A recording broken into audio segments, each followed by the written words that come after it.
Hello everyone, welcome back to the course of computer networks. This is my second video on computer networks. This video is brought to you by Newton's group of institutions. This is Arvind Egireddy from Department of CSE. In this video, we will discuss about the reference model. In today's context, we will discuss about one of the reference models, that is OSI reference model. And in our next video, we will discuss about TCP/IP reference model and a comparison of the OSI and TCP/IP model. In computer networks, reference model gives a conceptual framework that standardizes the communication between the heterogeneous networks. The two popular reference models are the OSI model and the TCP/IP protocol suite. The first one, that is OSI model. So here OSI or Open System Interconnection model was developed by the International Standard Organization ISO.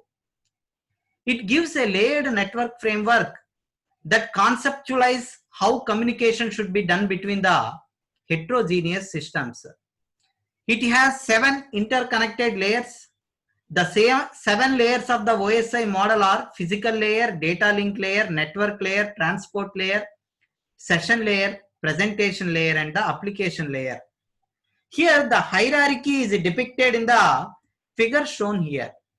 And the second model, that is TCP/IP protocol suite. TCP stands for Transmission Control Protocol, while IP stands for Internet Protocol. It is a suite of protocols for communication over the internet as well as for the private networks. The 4 layers are application layer, transport layer, internet layer, and network access layers as depicted in the figure shown here. Now coming to the layers of the OSI model, OSI stands for Open System Interconnection. It has been developed by the International Organization of Standardization in the year 1984. It is a 7-layer architecture with each layer having specific functionality to perform. All these 7 layers work collaboratively to transmit the data from one person to the other across the globe. This model is called as an ISO OSI reference model because it is used for connecting the open systems, that is the systems which are open for communicating with each other. Here in the following figure, which shows the layers involved when the message is being sent from device A to device B. As the message travels from A to B, it may pass through many intermediate nodes, and these intermediate nodes usually involve only the first 3 layers of the OSI model. These 7 layers of the OSI model are divided into 3 groups.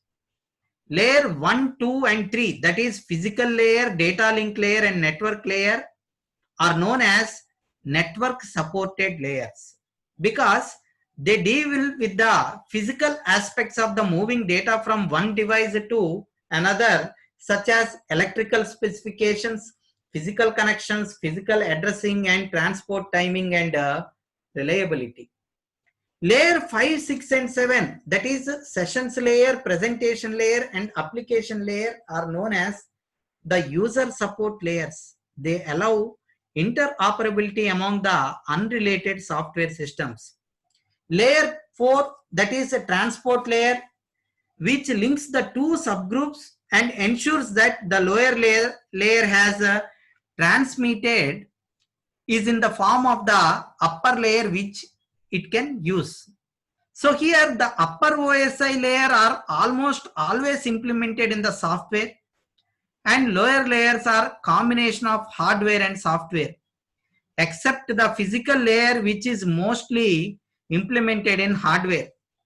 Now let us discuss about the functionalities of each layer more elaborately.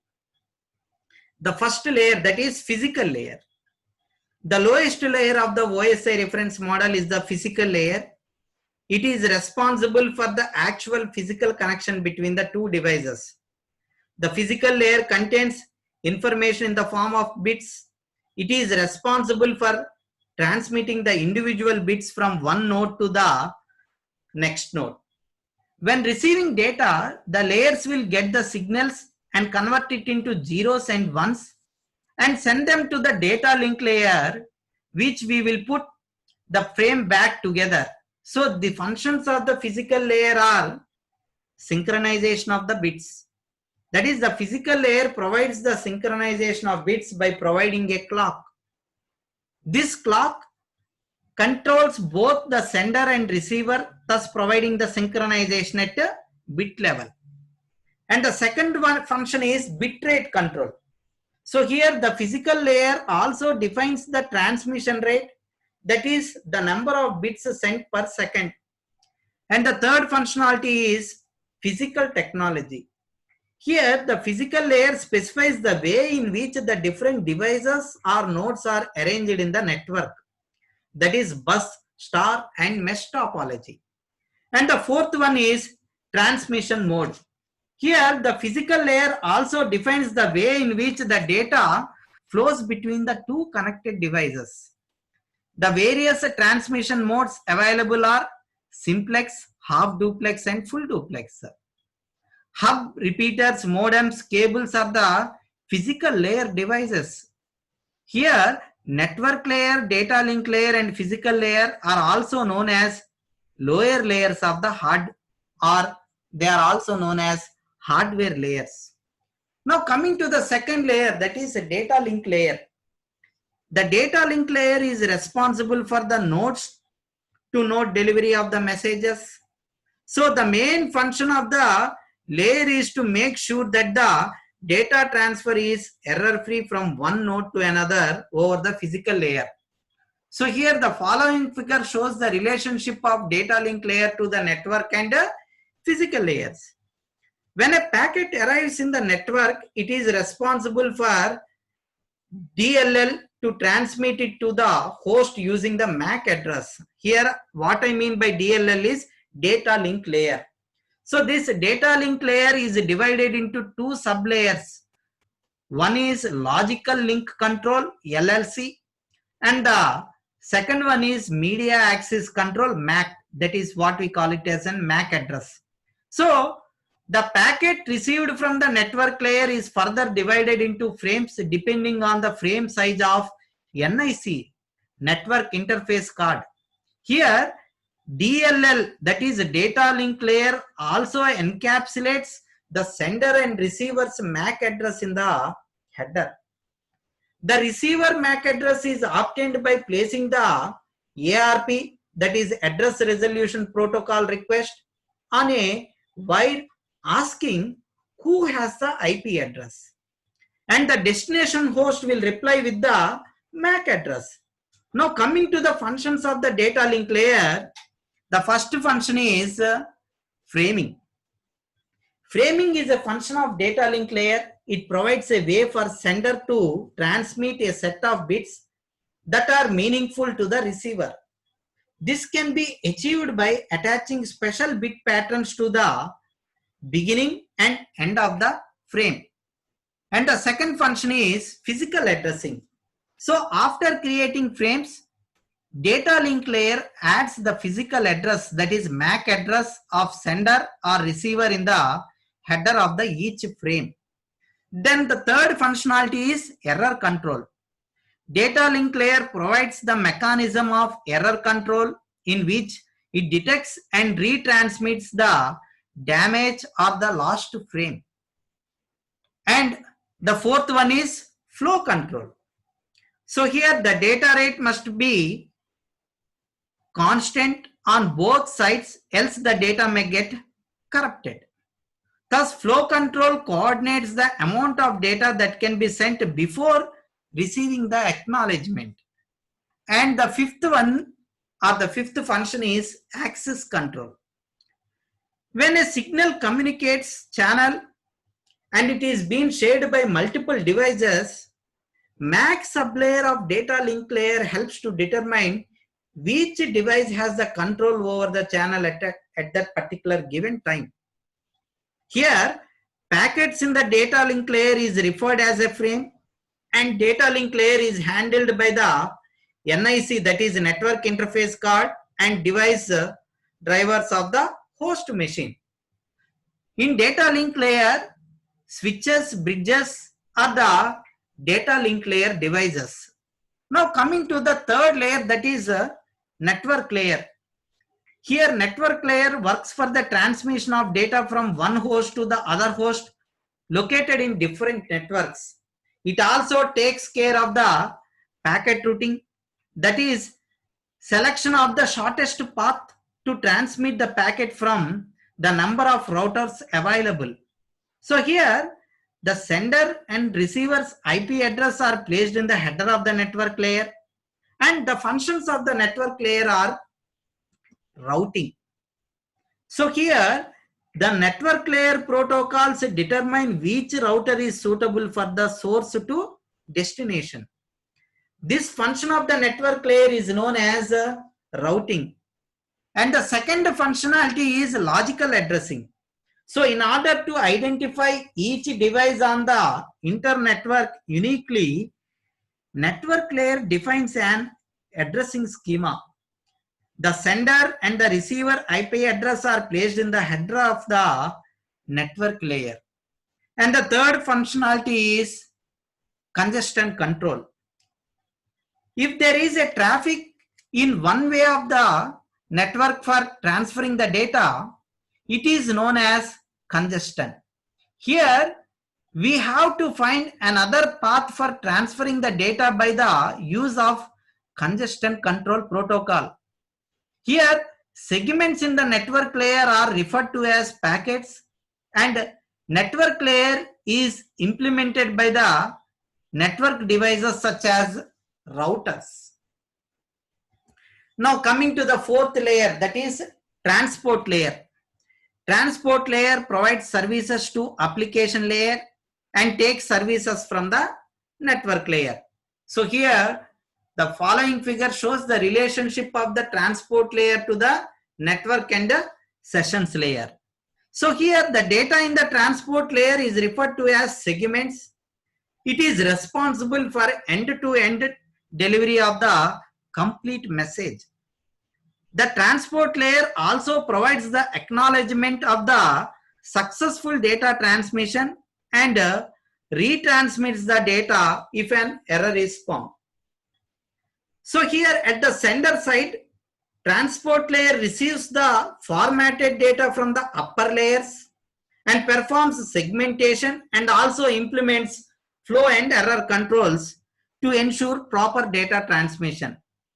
Whereas at the receiver side, this transport layer reads the port number from its header and forwards the data which it has received to the respective application. So it also performs sequencing and reassembling of segmented data. And coming to the functionalities of this particular transport layer, they are service point addressing. So the first functionality is service point addressing. So in order to deliver the messages to correct process, transport layer includes a type of address which is called as service point address, or sometimes we call it as an port address. Next functionality is segmentation and reassembly. So this layer accepts the message from the sessions layer and breaks the messages into small units, and each of these segments produced has a header associated with it. And the third functionality is connect control. Here the transport layer can be either connectionless or connection oriented. So here a connectionless transport layer treats each segment as an independent packet and delivers it to the transport layer at the destination machine. Whereas connection oriented transport layer makes a connection with the transport layer at a destination machine first before delivering the packet. And the fourth functionality is flow control. So here the flow control links the data link, like the data link layer, transport layer is also responsible for the flow control. And similarly, we have access control. So here, like data link layer, the transport layer is also responsible for the error control or the access control. Here, data in transport layer are segments, and this transport layer is operated by operating system. So transport layer is also called as the heart of the OSI model. And coming to the fifth model, that is fifth layer, that is sessions layer. This layer is responsible for establishment of connection, maintenance of sessions, authentication, and also ensures the security. Here, this figure illustrates the relationship of the sessions layer to the transport layer and the presentation layer. So here, coming to the functions of the sessions layer, here session establishment, maintenance, and termination is the first functionality. That is, this layer allows the two processes to establish, use, and terminate a connection. And coming to the second functionality, that is synchronization. So this layer allows a process to add checkpoints which are considered as synchronization points into the data. So these synchronization points help to identify the errors so that the data is resynchronized properly. And the third function is digital controller, or we can also call as dialog controller. So this session allows the two systems to start communicating with each other in half duplex or full duplex mode. Now coming to the sixth layer, that is the presentation layer. Presentation layer is also called as an translation layer. Here the data from the application layer is extracted here and manipulated as per the required format to transmit over to the network layer. So here the first functionality is translation.